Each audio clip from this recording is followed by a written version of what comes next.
Оңтүстік тамаша табиғаты, тарих қойнауына бай теңдессіз өңір.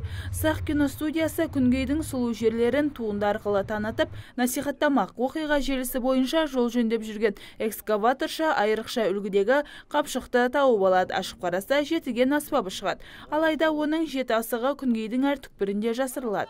Бұл киноның ең негізгі нәрсесі бұл оңтүстік насихаттайды. Оңтүстік өңірін насихаттайтын фильм. Сол үшін де жаңағы патриоттық тұрғыда, осы оңтүстіктің тұрғыны ретінде шын жүректен, шынайы кәдімгі. Және сценарий өте, сюжеті өте қызық. Себебі айтатын ойы, болашаққа тәрбиелік мәні өте үлкен. Туындының түсірілімі мамыр айында басталған. Шығармашылық топтағы 100-ге жуық адам киноның сәтті шығуына тер төгіп жүр. Жобаға облыс қазынасынан 60 миллион теңге бөлінген. Көне жетігеннің жеті асығы. Біреу мына Отырар төбеде, біреу Арыстанбапта, біреу Түркістанда, біреу мына Ақмешітте, осындай күлді. Оңтүстік өңірінің әдемі жерлерін бәрін көрсетіп шығамыз. Күлді Түркияның телеканалдарына көрсетсек деп отырмыз.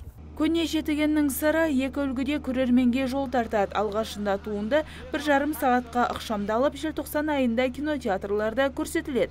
Кейіннен көлемін ұлғайтып 13 сериялы туынды отандық арналардан халыққа ұсынылады.